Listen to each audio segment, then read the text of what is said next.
प्रस्ताव के संबंध में वैधानिक नियम यानी legal rights to proposal.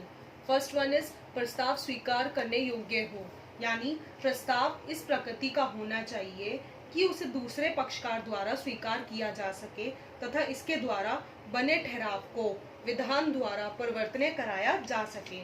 Next one is प्रस्ताव की शर्तें निश्चित हों। प्रस्ताव में जो शर्तें रखी गई हैं वे स्पष्ट एवं शर्तें निश्चित होनी चाहिए।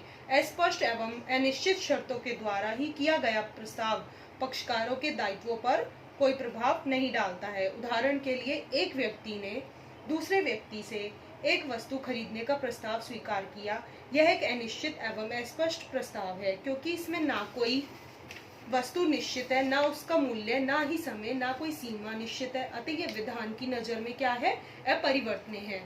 नेक्स्ट वन इज प्रस्ताव प्रार्थना के रूप में हो, यानी प्रस्तावक द्वारा प्रस्ताव प्रार्थना के रूप में दूसरे पक्ष के सामने भेजा जाना चाहिए, ना कि आज्ञा के रूप में। यदि कोई प्रस्ताव आज्ञा के रूप में किसी पक्ष के सामने किया जाता है तो वह प्रस्ताव नहीं माना जाता है।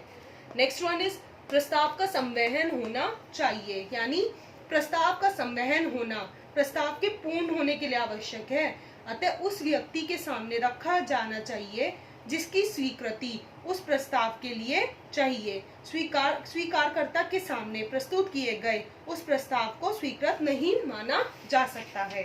नेक्स्ट वन इज प्रस्ताव स्पष्ट एवं गर्भित होना चाहिए, यानी जब एक पक्षकार दूसरे पक्षकार से लिखित एवं मौखिक रूप से प्रस्ताव करता है तो उसे स्पष्ट प्रस्ताव कहा जाता है, तथा जब शब्दों के अतिरिक्त प्रस्तावक की इच्छा उसके व्यवहार या परिस्थितियों द्वारा दिखाई देता है तो उसे गर्भित प्रस्ताव कहते हैं। उदाहरण, एक व्यक्ति का बस से एक स्थान से दूसरे स्थान पर जाना ही उस व्यक्ति से गर्भित प्रस्ताव कहलाता है।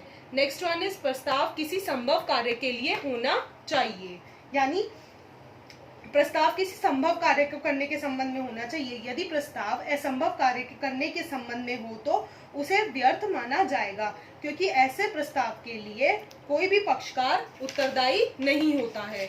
नेक्स्ट वन इज प्रस्ताव सहमति प्राप्त करने के उद्देश्य से होना चाहिए, यानी प्रस्तावक द्वारा किए जाने वाले प्रस्ताव का उद्देश्य दूसरे पक्षकार की स्वीकृति प्राप्त करना होना चाहिए। स्वीकृति प्राप्त करने के उद्देश्य से कहा गया वचन प्रस्ताव नहीं माना जा सकता। Thank you class.